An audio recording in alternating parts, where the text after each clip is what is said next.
Hallelujah. Kumusta kayo? First of all, I would like to congratulate yung mga DBBS graduates. Kahapon ba yun? Today.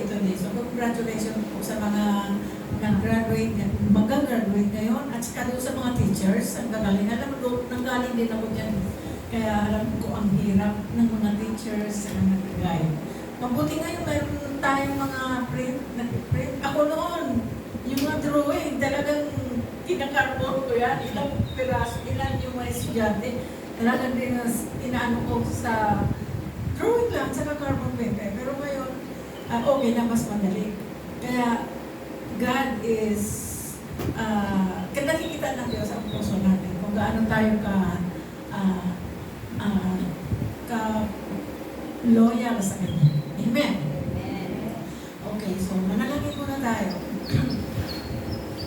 Panginoon, muli kami lumalapit sa iyo sa umagang ito, nagpapakukuha at aming dinadalangin sa iyo, Lord. Lapit ko sa iyo ang aming mensahe na para sa aming lahat, Panginoon, na nawa matutunan namin at may apply namin sa aming mga buhay sa iyong tulong, sa iyong kapangyarihan na ipagkakaloob sa amin. Marami pong salamat, Lord, pagpalain mo kami ngayong umaga na ikaw po ay manatiling sa aming kalagitnaan. Thank you, Lord God. Bless every one of us. And Lord, I pray for your double portion of your anointing to flow through me so that I can preach your word, Lord, with boldness. In Jesus' mighty name, Amen. Nabanggit si Pastor yung kapon, nakapicture nyo. Mayroon kami kasi conduct kami ng seminar sa isang Bible college, eskwelahan, hindi Bible college, kundi talagang school, college na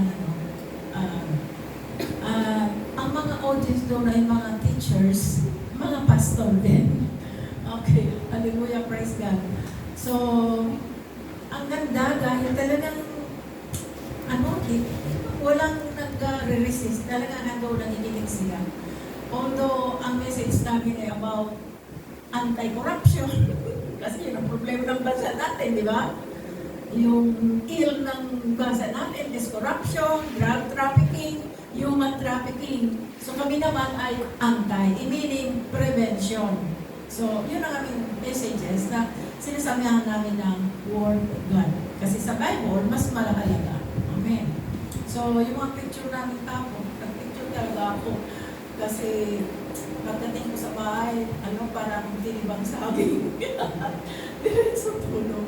Kasi Huwebes pa lang, hindi na ako makatulog dahil marami akong prepare. At prepare ko na rin yung message ko for today. Kaya sinend ko agad. Na-late lang ako mag-send dahil nakalimutan ko ng mahina yung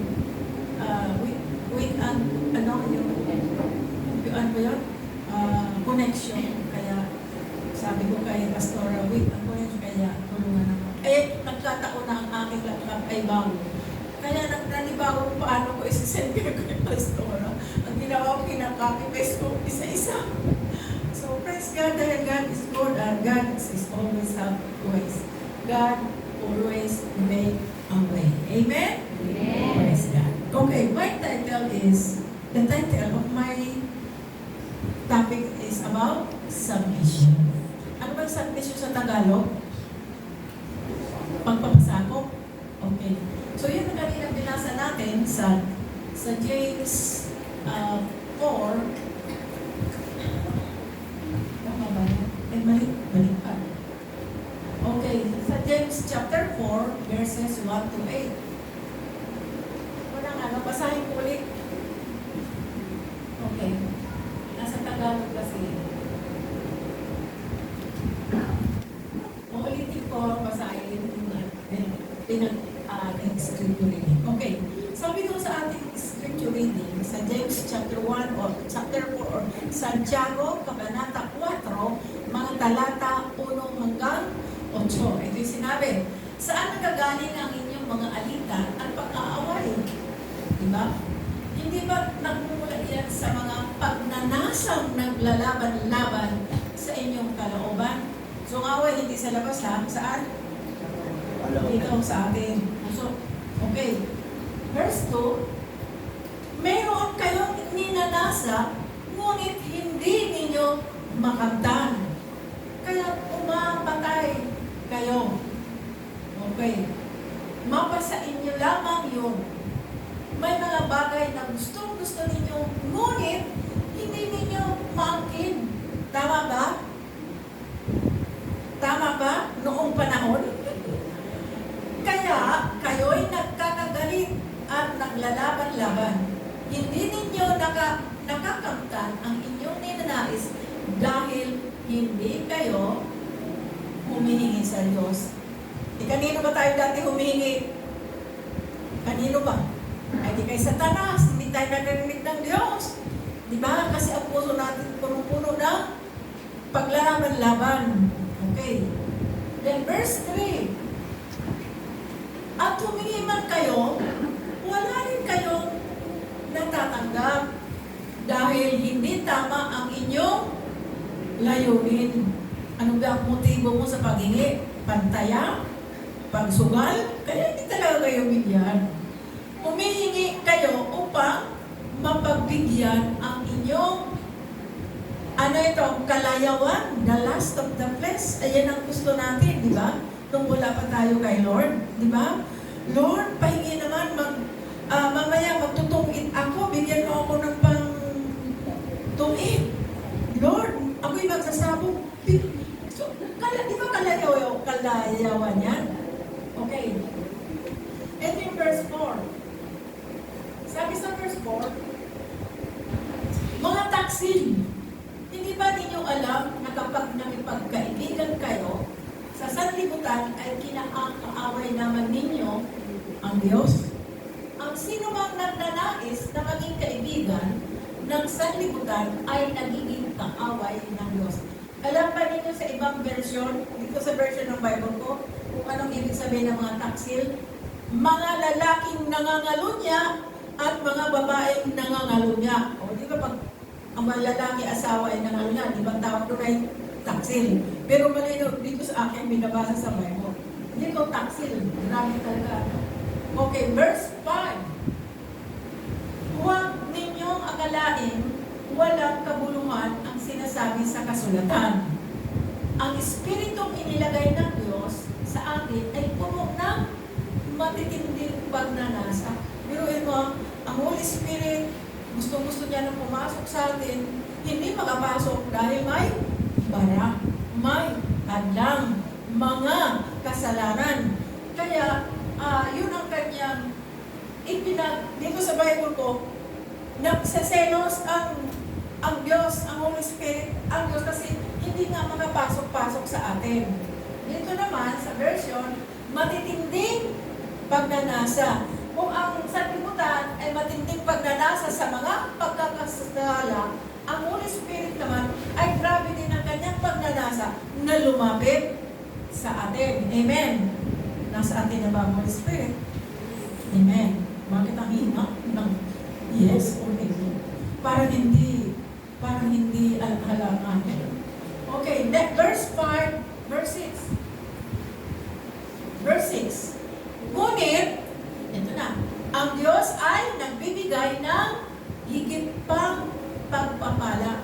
Imagine mga kapatid, ang pangako Kaya sinasabi ng kasulatan, ang Diyos ay laban sa mga mapagmataas, ngunit pinagpapalak niya ang mga mapagpakumbaba.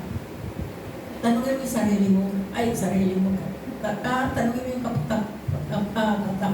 katabi mo, mapagpakumbaba. Sabi mo, pakumbaba talaga tayo kasi may pagpapalak mula sa Diyos. Amen. Okay, hallelujah.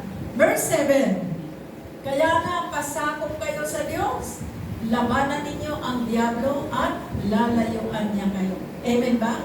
Marami na bang lumayo ng mga masamang espiritu sa katawan natin?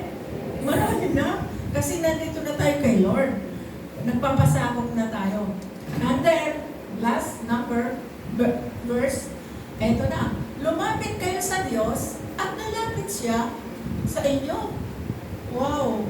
Siguro kahit na grabe yung kasalanan natin, di ba bilang kasalanan natin, ang unang-unang sinasabi niya, tayo pala ang lalapit. Lalapit siya sa atin. Di ba? Grabe, no? Sa tagal-tagal na, ilang taon ka na sa mundong ito, punong-puno ng salanan, no? Na ginagawa, enjoy na enjoy ka. Ay kaso, may cancer ka na. Kanino ka lalapit? Kay Satanas ba? Eh siya yung nagpahirap sa atin, sa iyo. Siyempre, walang iba tayong lalapitan, kundi ang Diyos. Walang iba. Last, gagawin natin ang Panginoon talaga. Okay, so yun po ang sinasabi diyan. Lumapit kayo sa Diyos at lalapit siya sa inyo. Hugasan ninyo ang inyong mga kamay, kayong mga makasalanan. Linisin ninyo ang inyong mga puso, kayong mapabago-bago ang isip. Praise God. Hallelujah. So, balik na tayo sa aking message. Submission. Okay. Eto. Pagpapasako. Batay doon sa ating pinag-aralan, pinabinasa. Sa verse 1 hanggang 1, 2, 3, 4, yan ang trabaho ng mundo. Yan ang pagnanasa ng mundo. Yung binasa natin kanina. So, ibig sabihin, kung nasa mundo pa tayo, wala talaga tayong pag-asa na mapalapit sa Diyos. Kasi ang mundo ay nagdudulot sa atin ng pagkakahiwalay. Ang ating relasyon ay nagdudulot ng paghiwalay sa Diyos. So, huwag mo nang isipin na kahit nasabihin mo, maka-Diyos naman ako linggo-linggo nagsisimba naman ako Salita mo lang yan. Ibig sabihin si Lord, si Jesus nasa puso, wala sa puso, kaya hindi makakilos. So, ang mangyayari ay mananatili ka pa rin doon sa nasa separation pa rin ang ating kalalagayan sa harapan ng ating Panginoon. So, loving the world leads to spiritual separation. Pag sinabing spiritual separation, hindi yung nakikita natin na, di ba, pag mag-asawa, nag-away, mag-separate, that is literal or normal lang. Pero pag sinabing spiritual, yung ating puso napapahiwalay sa Panginoon. Yung desire ng ating mga puso, dahil nga sa sobra ang kasalanan, nawala tayo ng pag-asa o nawalan tayo ng pag-iisip. Hindi natin naiisip na bahala na si Lord. Sa totoo lang, wala naman magagawa sa Lord kasi spiritually separated ang ating spiritual life sa Kanya. Amen? Amen. So, yan ang nagdudulot. Yan ang dinudulot ng worldliness. Loving the world leads to spiritual separation, emotional distress, and broken relationship. Ano yung emotional? Yung mga ugali natin, pag nag-away talagang kumagmura. Parang kumakain na masarap na pagkain nila. Kung namumulak-lak yung bibig sa pagmumura. Lalo na yung mga nanay, mga kababaihan. Sino ba yung dating ganyan? Kilala mo sarili mo. Emotional kasi. Galit na galit. Distress. Talagang, wala nang magawa, kundi bahala na agad dyan, yung mga ganun ugali. So, ang nangyari sa atin, yan ang mundo, yan ang kalalagayan natin nung wala pa tayo sa Panginoon. Spiritual separation, emotional distress, and ito na, broken relationship. So, verse 1, 2, 3, 4, sa binasa natin kanina, sa verse 1, yan yung verse 1 and 2, hallelujah, and verse 3 and verse 4. Okay. So, ang sabi ng Biblia, ito yung verse 1 and 2, verse 1, verse 3, ito yung binasa natin kanina na mali ang ating hinihingi. Kasi ano ang hinihingi natin? Para sa ating kalayawan. So, wrong motive. Diba? And then, wrong friendship. Kasi ano nangyayari sa ating friendship? Sino ang ating ka-friend? Sino ang ka-friend mo sa FB? Sino ang ka-friend mo doon? Di mo alam mga ka-friend mo sa FB, mga loko-loko pala yun. Mga scammer, di ba? Kaya yun, trabaho yun ang mundo. Pero, higit sa lahat, talagang namumuno dyan, sino? Si Satanas, di ba? Lahat yan. Wrong. So, verse 1, 2, and 3. Hanggang 4, wrong submission. Walang papasakop sa Diyos. Wrong motibo, and wrong friendship. So, ano ang nangyayari sa pagiging wrong, pagiging mali sa harapan ng Panginoon, sa pagiging mali sa pagpapasakop natin sa Kanya? Sabi diyan, what does the Bible say about loving worldly things? The Bible says that somebody who loves the world and worldly possession, alam mo possession, hindi yung posisyon na ako ay pastor, posisyon ko pastor, posisyon mo ay sekretary, hindi yun. Possession, yung anong mayroon mga hawak, mga ari-arian mo sa mga mayroon sa'yo na possession mo. Does not have a love for God. Ibig sabihin, if you love the world and worldly possessions, meaning wala kang pag-ibig sa Diyos. Amen? Kasi makamundo nga. Kasi yung sinasabi niya kanina.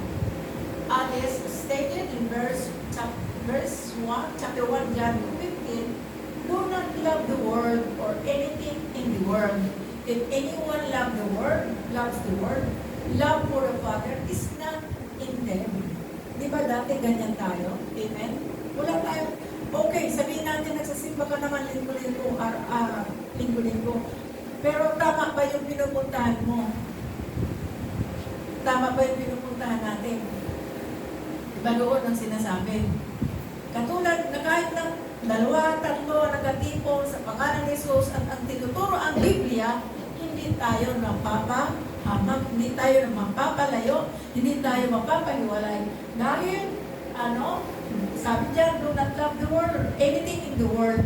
If anyone loves the world, love for the Father is not in them. So wala na tayo dyan? Amen ba? Wala na ba? Oh, sure. Okay, that is the negative side. So tandaan natin, loving world leads to spiritual separation, emotional distress, and broken relationship. Okay, next. Dali lang ako ngayon. Sa God side, o positive side, ito yung sinasabi.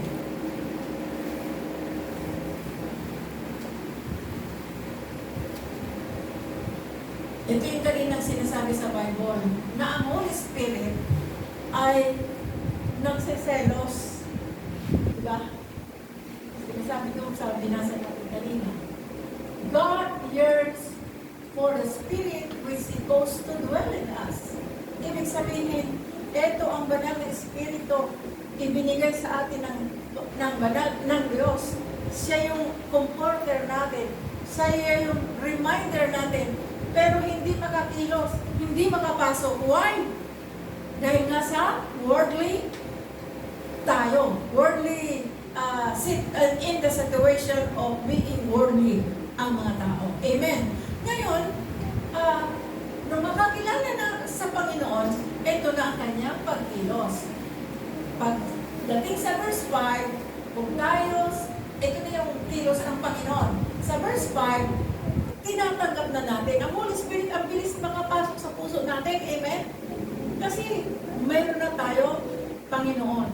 Sino ba ang kinakausap natin pag tayo may kalungkutan, may problema?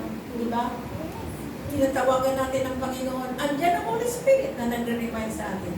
Andiyan ang Holy Spirit na nagko-comfort sa atin. Amen?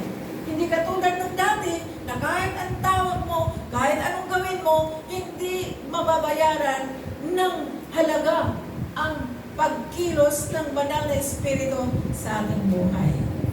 Praise God. Alam niyo, mapapalad kayo mga kabataan dahil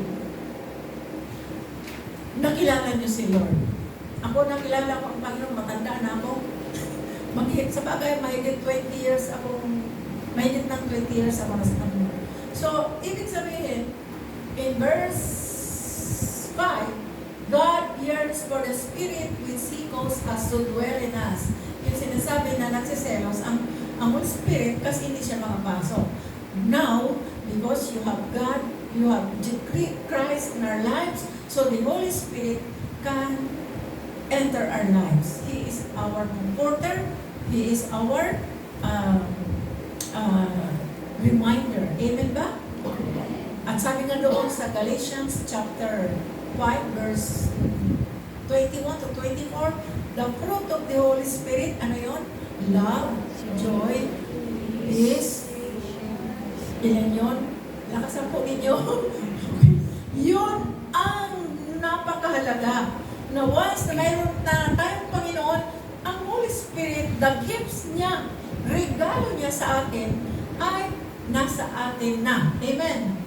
Kaya, nasahin natin, or desire it, that the 9 fruits of the Holy Spirit will manifest there in our lives. Amen. Kung ikaw dating mapagmataas, binabago yan ng Lord, mapagpakumbaba ka na. Siguro mayroong na ganyan sa atin. Ako noon, napakataray ko, mga kapatid ko, hindi sa akin tumatagal. Upo lang, andyan sila nakaupo sa upuan. Pag umupo ako, wala naman ako alam na ganun pala tingin nila sa akin. Maya-maya, isa-isa na wala. Kasi ang tingin nila sa akin, napaka-stricta. Totoo naman, pero humble ako. Dahil kay Lord. Amen? Hallelujah. So, in verse 6, God is gracious. Grabe talaga ang pagpapala ni Lord. Pag meron na tayo, Panginoon. Pag pinapasok natin, ang Holy Spirit. Ibig sabihin, kailan ang Holy Spirit nasa puso natin? Pag wala ng mga karumihan sa ating puso. Ibig sabihin, nakaka-enter na siya. Diba? Kasi nandun yung forgiveness, andun yung desire natin na, Lord, tulungan mo naman ako. So, andyan ang Holy Spirit agad para i-remind, para i-comfort ka. Diba? Marami tayong mga problema. Pag tinawagan natin si Lord, Lord, comfort me, Lord, remind me, Lord, guide me, Lord, itama mong mga direksyon ng buhay ko, ng buhay namin, ng pamilya ko. Di ba ginagawa ni Lord yan? Sinong gumagawa? The third person of the Trinity, which is the Holy Spirit. The Father God is the master planner. Mayroon kasi sila mga function. The Jesus Christ is the executioner. Siya nag-execute doon sa krus sa Kalbaryo para iligtas tayo. Ano sabi ng mga alagad, Panginoon, iwanan mo ba kami? Paano kami baka magkawatak-watak? Sabi ni Lord, ipapadala ng aking Ama ang taga-aliw, which is the Holy Spirit. So, the third person of the Trinity is now the Holy Spirit who comforts us, who reminds us, who give us direction and everything that we want from God. Amen. Hallelujah. Praise God. So, ganyan po si Lord. God is so gracious. Okay. Basahin ko lang po sa Tagalog. Ito, kasi gusto ko mabasa. Okay. In verse 6, ngunit siya ay nagbibigay ng higit pang biyaya. O, gracious talaga si Lord. Amen. Kaya nga sinasabi niya, sinasalansang ng Diyos ang mga palalo. O, di ba? Tinatanggal talaga. Sinasalansang talaga ni Lord ang mga mayayabang. Kung dati tayo mga mayayabang, kung pagmataas, grabe talaga. Ang Holy Spirit na nagsasalansan niya, ang nagbabago sa atin. Ngunit, nagbibigay ng biyaya sa mga mapagpakumbaba. O ano na ang sitwasyon mo ngayon? Ano na ang sitwasyon ng buhay mo ngayon? Nandoon ka na ba sa posisyon ng pagiging mapagpakumbaba? Wala na rin amen? Nandoon ka na ba sa part ng mapagpakumbaba? Amen. Okay, praise God. Magpasalamat tayo kay Lord kasi ganyan ka na sa Kanya. Kaya pag humingi ka sa Kanya, si Lord naawa na sa atin kasi salin na magpayabang, Lord, nagpapakumbaba ako sa iyo. Yan mga attitude natin bilang mga Kristiyano. So, God is so gracious. Okay, in verse 7, Tingnan natin kung na ano ang power of submission. Sabi nyo sa verse 7, pasakop ang inyong sarili sa makatuwid sa Diyos. Kanino tayo magpapasakop? Sa Diyos. Salansangin ang diablo at siya ay tatakas mula sa iyo. In verse 7, English, submit yourselves therefore to God, resist the devil, and he will flee from you. Alam mo si Satanas, pag mapakumbaba ka, tutok-sutok sumingal yan. Pag nawala ka doon, papasok na yan. Kaya, ano yung pagpapakumbaba natin? Kaya, kaya natin na i-resist yan. Amen? Tutulungan tayo ng Holy Spirit para palayasin yung mga masasamang ugali natin sa ating mga sarili. Resist the devil and the devil will flee. Amen? Para ba yung ganito? Napunta kayo ngayon doon sa mga kaibigan nyo. Andun mga kumare, nagsusugalan. Oy, madali ka, sumama ka dito sa amin. Oh, ano na ngayon si sitwasyon mo? Ang sasabihin mo, sabi ng Bible, resist the devil, di ba? Di ba ang pagsusugal sa Diyos ba yun? Ang pagtataya sa Diyos ba yun? Ang paglalasing sa Diyos ba yun? Ang pagsasabog ba sa Diyos ba yun? O yung paglulustay ng pera sa Diyos ba yun? Hindi. Lahat yan ay gawa ng kaaway. So, pag ikaw ay nasa Panginoon na tayo, madali lang natin i-resist. Sabi ko sa Tagalog, ay pasakop ang inyong sarili sa makatuwid sa Diyos. Salansangin. Salansangin pala ang resist. Salansangin ang diablo at siya ay tatakas. My God, hallelujah. Amen. Yan ang mga nangyayari sa atin ngayon. Kung dati kang mahilig sa mga bisyo, isipin mo, ilan na ba ang bisyo na nawala sa iyo? Nawala na ba yung pagsusugal? Nawala na ba yung pagtatala? Nawala na yung pagiging sismusa? Nawala na ba? Ilan na ba? Nawala na ba yung pagiging sugapa sa sigarilyo, sa sugal, kung ano-ano mga bisyo? Nawala na ba? May tatlo na bang nawala? Praise the Lord! Hallelujah! Amen? Kasi kaya na natin salangsangin ang gawa ng diablo sa pangalan ni Jesus. Amen? Hallelujah! Praise God! So, yan po ang power ng submission to God. So, sabi dito, what is the power of submission to God? Submission to God's authority brings ano? Doon sa una, sa negative portion, negative side, ano yon? Separation, spiritual separation. No? Pagdating sa Panginoon, the power of submission, it brings authority. Authority brings freedom. May kalayaan na tayo. Amen. Wala nang gapos. Literally, pag gapos ka, literally, ano nangyayari? Di ba? Ang hirap huminga. Pag binapos ka, hindi ka makapalag. Pero spiritually, gapos ngayon, nung wala ka sa Panginoon, hindi mo nakikita. Pero gapos ka sa kasalanan, gapos ka sa kapangyarihan ng diablo. Pero nung ikaw ay nasa Panginoon, malaya na tayo. Ibig sabihin, ay, salamat sa Panginoon. I am free. Sabi sa kanta, I'm free. I'm free. I'm free to be the servant of the Lord. Diba? Free na tayo para paglingkuran ang Panginoon. So, amen. Sabi dito, submission to God's authority brings, ano? Sa Tagalog? Kalayaan. It sets order and direction in our everyday life for those who found in Christ. Amen ba? Natagpuan naman talang natin si Lord. So, kasi meron tayong freedom at nagbibigay siya ng direksyon sa ating buhay araw-araw dahil nawala na si Satanas sa ating buhay at natagpuan natin ngayon sino? Si Christ. And what is it to follow is unimaginable blessings for those who are obedient. Ano ba yung imaginable? Sige, magbigay na kayo na idea. Nag-imagine ka, ang ating imagine, Lord, bigyan mo naman ako ng bahay.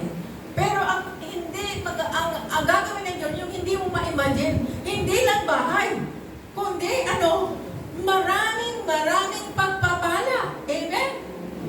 Ganyan si Lord. Very imaginable yung mga blessing niya sa atin. Oh, imaginable.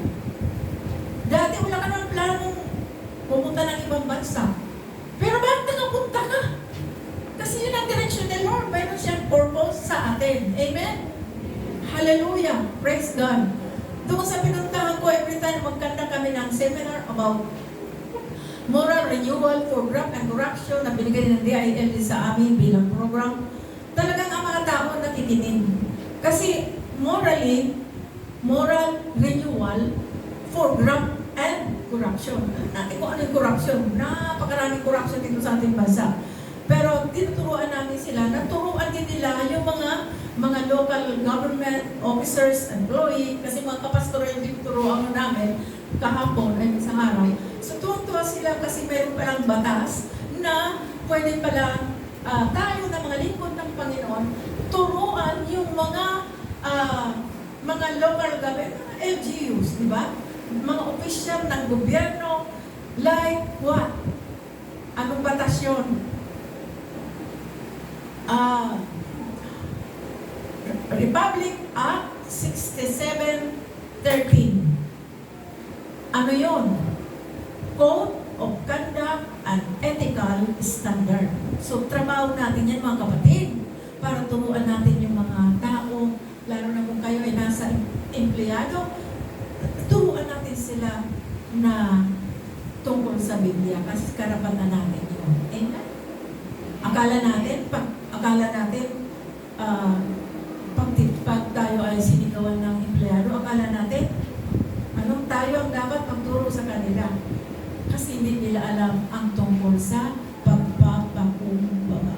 Ang standard o pamantayan ng Biblia, dapat nila matutunan.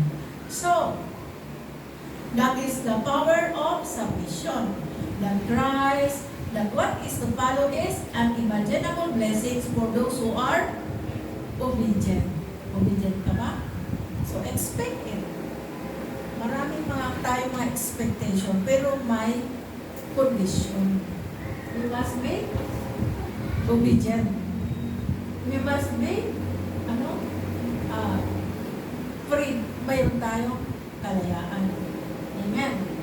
Kasi, ang God's authority brings freedom. Ang Satan's authority, ano ginagawa? Para tayo ay separate sa Diyos. Amen. Kaya ngayon, magpasalamat tayo sa Diyos dahil sa kanyang kapangyarihan ng pagpapasakop natin sa Diyos, tinutulungan niya tayo. Kaya kung kayo man, ngayon lang nakarinig o kahit narinig nyo araw-araw, tandaan ninyo na ang authority from God brings, freedom. Huwag natin hayaan na ang kaaway ay tayo'y gapusin. Tapos na tayo dyan. Tiniwalag na tayo dyan. Tumiwalag na tayo dyan. Sa tulong ng banal na Espiritu. Hallelujah. So what is to follow is unimaginable blessings for those who are good. Wow! Alam mo, ang hinihingi ko lang kay Lord, bigyan mo naman ako ng bigas, ng pangsain. Wala kayong pansain. Ang ibibigay siya Lord, hindi lang pansain, pati magulang. At imaginable din, diba? Lord, bigyan mo naman ako ng pamili ko sa school ng mga anak ko. Sapatos, o damit, o uniform. Ang ibibigay niya Lord, hindi lang uniform, pati sapatos. Amen? Mag-pray ka lang. Kasi unimaginable nga yung blessing ni Lord sa atin. Amen ba? Amen. Hallelujah. Tandaan po natin yan. So, that is in verse 7. That is the power of being submissive to our God. Okay. And then, the last one, the power of connection. Sabi dito sa aking babasahin. The power of connection. Draw nigh to God, and He will draw nigh to you. lumapit ka sa Diyos at lalapit siya sa iyo. Cleanse your hands, you sinners, and purify your hearts, ye double-minded. Sa Tagalog, lumapit sa Diyos at siya ay lalapit sa inyo. Linisin ang inyong mga kamay, kayong mga makasalanan, at dalisayin ang inyong mga puso, kayong mga may dobleng kaisipan. Double-minded kasi ang tao ay pag makasalanan eh. Di ba? Double-minded, walang focus, no? Double-minded lagi yan. Sabi nga sa James, sa ibang verses, ang tao daw makasalanan, kung saan daw ang direksyon ng alon sa dagat, doon siya pupunta. Kasi nga walang focus eh. Tapos, kunyari may sakit ka, narinig mo yung mayroong albularyo, na nagpapagaling. Christian ka na yan. Narinig mo yung, pupunta ka doon. Mahaba na, magpagaling, parang tanong sa albularyo. Eh, sino ba talaga dapat ang ating lalapitan? Focus lang talaga sa isa. Walang iba kundi ang ating Panginoon, kaya tinawag tuloy na double-minded. Ano ba yung sa ibang version double-minded? Hindi katapat. Ano yun? Sa mga boyfriend, mga magsingiro. Ikaw, meron ka ng girlfriend, titingin-tingin ka pa sa iba. Di ba? Hindi ba double-minded yan? Ikaw, may boyfriend ka na, nakakita ka lang ng gwapo. Nawalan ka na doon sa boyfriend mo. Double-minded. Kaya kung anong binigay sa'yo ni Lord, yun iyong i-focus. Pero iba na lang, hindi nyo na siya nga yung bigay sa'yo. Amen? Baka mamaya, pa kayo dyan. Kaya, napakahalaga ng panalangin. So, dito, sa power of, ang tawag doon, lumapit kayo sa Kanya at lumapit kayo, lalapit siya sa inyo.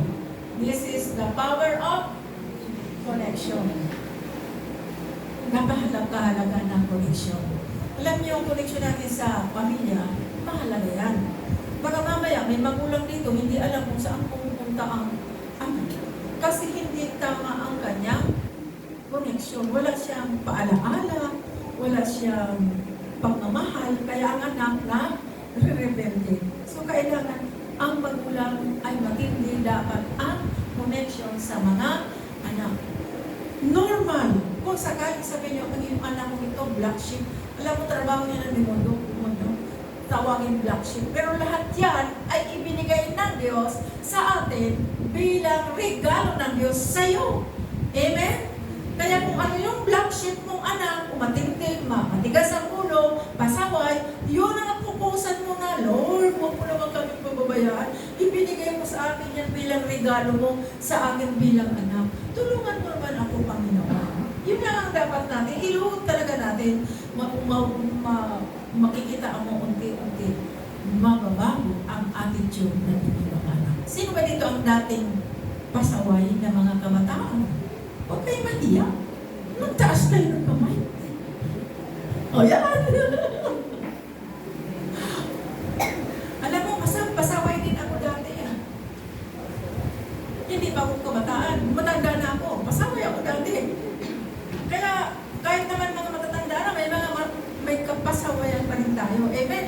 Pero magpasalamat tayo kay Lord dahil may focus na tayo sa Kanya. Hindi na tayo double-minded.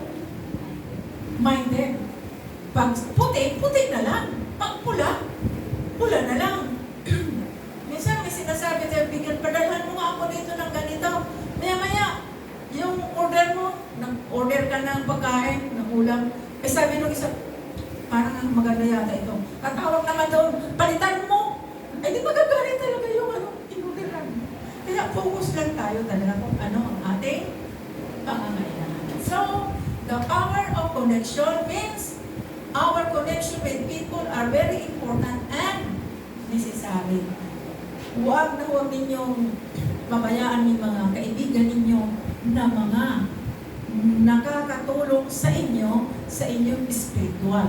Hindi yung mga kaibigan ninyo na nagbibigay sa inyo ng kapahamakan, no? Na nag-lead sa inyo sa spiritual separation. Instead, kung yan ang ugali ng kaibigan mo, sharean ninyo ng salita ng Diyos. Amen? Yung trabaho natin yan eh.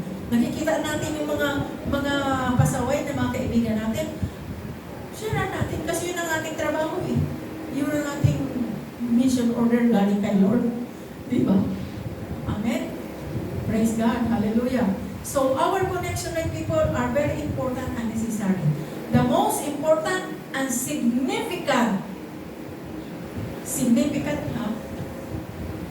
we can ever have is with God. Amen? Kaya nga, nandito tayo kasi nung pinuntahan ka ng isang Christian, ikaw nasa panahon ng pagsubok, nasa panahon ng kung ano nang iisipin mo, wala kang pera, wala kang lahat. Nag-iisip ka na mag-hold up. Nag-iisip ka na magpakamatay. Nag-iisip ka na pumunta doon sa tulay para, mag-suicide ba tawag doon? Ay, ito may padala si Lord sa'yo. Purihin ang Panginoon at ikaw ay nadala kay Lord. Amen? Palagaman natin ang ating mga sarili. Praise God. Hallelujah. Kasi mga karanasan ko rin yan, kaya sinasabi ko sa inyo yan. Kaya huwag kayong matakot. Pero huwag ninyong kalimutan na kailangan natin ng mga kaibigan na nakakatulong sa atin sa mabuti. Amen. Ano natin yan? Pahalagahan natin sila. Praise God. Ako ba pala ibigan nyo? O taga ano? Okay, hallelujah. So, the power of connection with people are very important and necessary. The most important and significant connection is we can ever have is with the only source. Yan ang last source natin pag tayo ay punong-puno na ng problema. Makikonnect ka na kay Lord. Yan yung kapangyarihan ng connection natin kay Lord. Magkakaroon ka talaga ng freedom. Magkakaroon ka na hindi ka na hawak ng kaaway, kundi freedom. At yung ano pa? Imaginable blessings. Diba? Imaginable blessings ang mga pangako ni Lord. Hallelujah! Amen! And then, of course, ito yung power of prayer. Sabi ng Bible, 29:12, basahin natin. Then you will call upon me and pray to me and I will hear you. You see? Ano yung dapat natin gawin? Prayer. So, hindi lang power of submission, hindi lang power of connection, higit sa lahat the power of prayer. Ano dapat? Then you will call upon me and come and pray to me and I will hear you. So, ito sabi, come! Lalapit tayo na naman sa Kanya at anong magagawin niya? Pakikinggan niya tayo. Amen? Amen. Ay, naunawa na ano? Submission. Ano sa Tagalog? Pagpapasabot. Kung ayaw magpasabot, ay hindi mapapahamak na naman tayo. Pero nandito na tayo sa sitwasyon na tayo ay kaibigan na ng Panginoon at hindi lang kaibigan, nagkaroon tayo ng tamang pakikipagrelasyon sa Kanya upang tayo tawaging mga anak ng Diyos. Purihin ang Panginoon. Hallelujah. Thank you, Lord. Hallelujah. Pwede ba natin awitin lang? Wala lang. Makapila lang. Yung banang tahanan, dahil lang naman yan. Okay. Awitin natin. Ang puso ko'y dumudulog sa'yo. Nagpapakumbaba, nagsusumamo. Paghindapatin. Paghindapatin mo na ikaw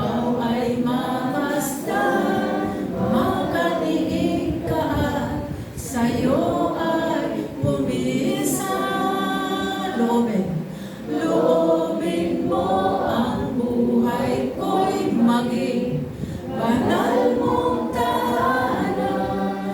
Luglog ka ng iyong wagas na pagsinta. Hallelujah. Ano pa? Laluyan ng walang hanggang mga papuri at pagsamba.